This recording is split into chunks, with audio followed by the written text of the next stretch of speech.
A 3-year account of DXM addiction and other psychoactives. Ever since me and my best friend, let's just call him M, first picked up robot tripping in the mountains in Utah 2 spring breaks ago, I felt a pull towards the strange world that is the deepest corners of my mind that DXM rapidly and unceasingly drags me through, much like a man who has fallen of his scared horse, being dragged through the field. I was 15 then, and I am 18 now. At first glimpse, DXM just seemed to be like rolling, confusion and euphoria. MDMA and DXM are among the first of the stronger psychoactive that I had tried. I mostly dabbled only in cannabis beforehand, and had no real opportunity to probe my psyche as thoroughly as I could with the stronger drugs. The first time I ever tried this drug was when I stole a small 4 ounces bottle from a Kroger store in Utah along with some mace. Me and my friend M heard that eating Myristica fragrans often had psychoactive effects, and decided that mixing in half of a 25 grams bottle of mace with 2 ounces of our Robitussin would produce mild enough effects for us to have a fun night. We ended up having to go out with our parents that night, and after having a fun time in the bar in the hotel playing pool and trying to score some bud from some older stoner hippies who lived a few towns away, who were telling us about when they saw the Who on mushrooms, we're on our way to probably one of the most fun dinners of all time. The two of us sat in the eatery dumbfounded by giddiness. I kept telling Mark to look at the wall, it seemed to be moving.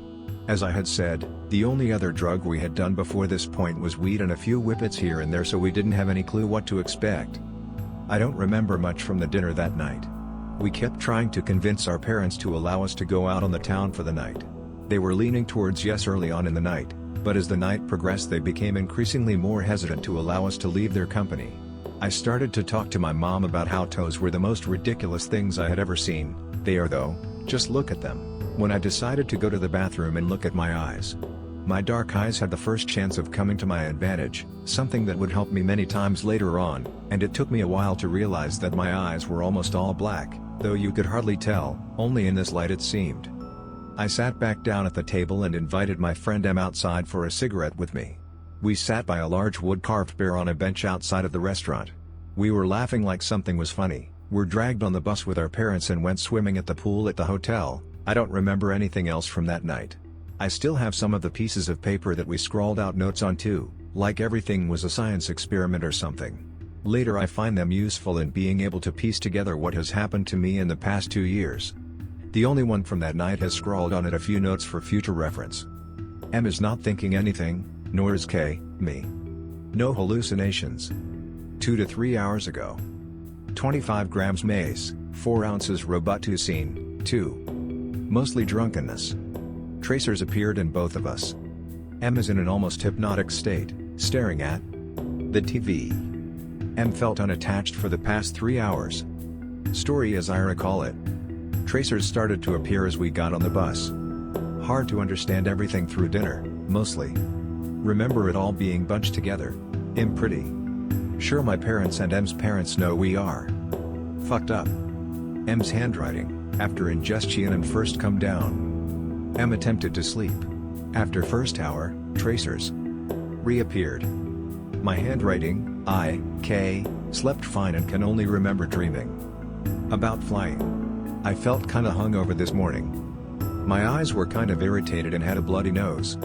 Over the next 4 days we either robot tripped off a 4 ounces bottle of Robitussin maximum strength cough, only cough, syrup, or took these purple rolls with crossing C's. Later I found out they were called channels, that we bought from some local raver guy I'll call B from a local store in Utah. Those first few nights were fun, but they started me down the path to the person I would eventually become because of psychedelics. The rolling and robot tripping eventually paved the way for other drugs such as LSD, DMT, and AMT, just to name a few. After getting home from Utah we all tripped for our first times. I tripped earlier than my other friends, M and my other good friend S, watching X-Men in my room thinking of a few things to myself. 2 nights later was my first real trip with my friends, and it kicked our asses and definitely made us rethink our standings on religion, life, and the universe. I definitely do not think I would be the same person I am today without that first trip. M and S have the same belief.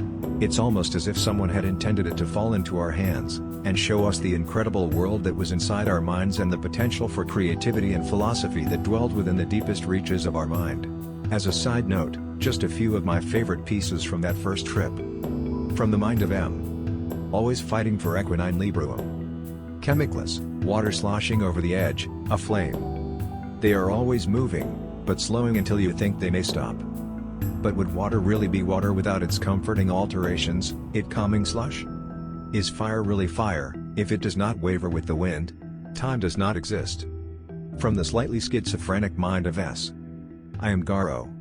Alone Alan Illyrian. IT. Is my companion.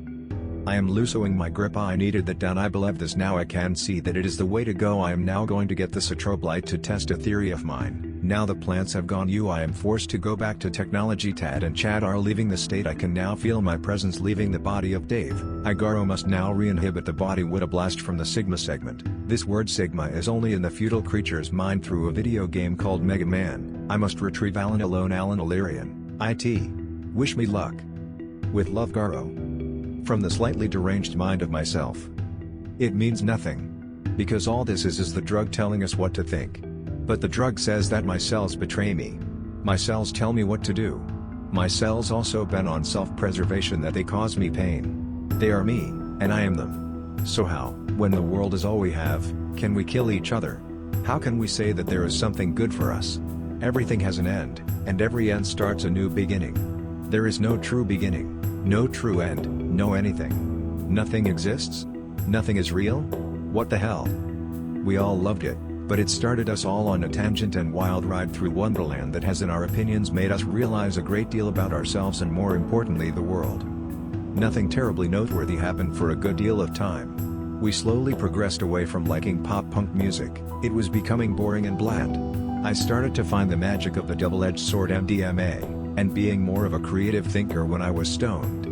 We began to act more mature with our drug use, exploring the possibilities instead of just watching movies and playing video games. We used to have all-night talkathons in my room, smoking bowls and just thinking creatively while other kids were out getting drunk and doing other more normal things.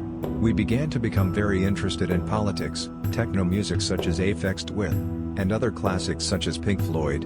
I still remember the day that Em and I first listened to Dark Side of the Moon stoned while watching The Wizard of Oz. As stated before, DXM gave me the courage to try other psychedelics such as DMT and AMT. I've gotten to know each of them, and I love the amount of thinking they make me do. DMT was a real ride, one that I highly enjoy. However, even with my newfound love for the stronger psychedelics, I still felt an immeasurable pull towards the world of the dissociates, namely DXM. I remember many strange accounts of events that took place while under the influence of a 4 ounces bottle of Robitussin, many jumbled, hilarious, and mystical. I remember once I had to hide under this kid's bed all night because I shouldn't have been there. I remember another time where I found it was fun to just fall on the ground because it was such a fast movement and it didn't really hurt when I fell on the carpet. There was another time in a pitch black room where me and these 2 others, A and J, were talking to me. We all had lighters and were clicking them on and off when we were talking. I continued on with my good friends M and S, until S got a girlfriend and had to stop tripping and dexing with us. He was rotated out of the trio and another good friend of ours stepped up to fill S's shoes. Let's call him D. So after that we had our new trio, and together we had newfound strength to explore the world of psychedelics. The first time I had the courage to pick up an 8 ounces bottle of Escape, extra strength cough, I was already on a 4 ounces and was sent out to get gas for the mower by my dad. Driving that day was an experience I won't soon forget. But while I was out I picked up this 8 ounces bottle and only planned to drink 4 ounces. I ended up drinking a little bit more, and was forced to mow the lawn. I drew a few spiral patterns that proceeded in an outward fashion in my lawn to occupy my mind. My friend S showed up to check on me because I guess I told him to come over when he called me on the phone. He said the lawn looked really trippy, then he looked at my eyes and had me come into the direct light of my lamp in my room. "Holy shit!" he exclaimed, "You found some more acid?" "No man," I replied, "I'm on 8 ounces of cough syrup." We went to my basement to watch the move and I had my first real visuals. Because tripping previously I didn't take a strong enough dose to really hallucinate hard. All I remember was that my couch was being occupied by the 2 of us and the room seemed huge, and S seemed close to me, but at the same time the couch seemed to be stretching away from me and he was sitting very far away.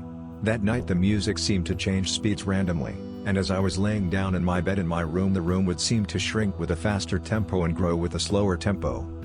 After this there are a few other isolated events of me using an 8 ounces, I think it's 711 milligrams of DXM, I can't remember and I don't want to be bothered to do the math as I have no bottle in front of me anymore, dosed by myself for a quiet reflection night to myself.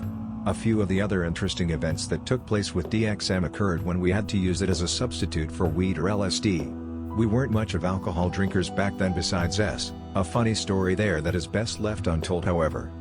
One in particular that stands out in the recesses of my memory banks is when Em and I dosed a 4 ounces bottle each, and smoked 3 bowls of his dad's weed.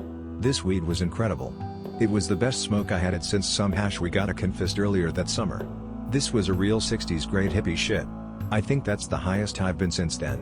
Anyway, we did that and cleaned out the closet of my room. I was relating stories to him about my life in the previous area I had lived in back in grade school because I kept coming across stuff from back then, such as goodbye letters, drawings, papers etc. It was a real trip down memory lane. Then we put on Stigmata. Though I was confused as hell and was a little bit freaked out, it quickly became one of my favorite movies. It was a real fun experience. Probably one of the last times Em was able to consume the liquid syrup that was becoming our escape. So that all brings me to my current time and date. 2 nights ago, I tripped 12 ounces, it was my final heroic dose to end my DXM binge on. I had seen so many things in the corners of my mind, spent long nights in a confused haze talking to no one but myself. I even remember an instance where I was yelling at myself in the mirror. So after all this my heroic dose was what I had been building up to. One last hurrah with the dissociatives, I had done KM nitrous as well, to end it all on. I don't remember many details, but I was in a vastly distorted world where even my bookshelf seemed to be alien. I was on an operating table at one point being operated on by shades of who knows. I stuck out at one but my fist just passed through it, it jumped back a little then lurched forward and hissed at me. There were also people in my room, walking around and sitting on my bed. I was talking to them, and I yelled at one and realized how ridiculous my behavior was. I realized that people could hear me just as well if I was talking in my head. I was also checking to see what time it was very often. The dim glow of my watch glinted in the darkness, and seemed to be moving around in choppy start/stop motion, that was blurry at times and crystal clear at others.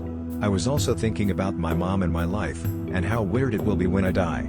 I also saw myself a few years down the road, as well as my mom and brother.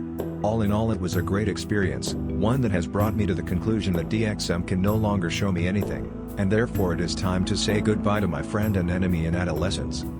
DXM has been the best of times, it has been the worst of times.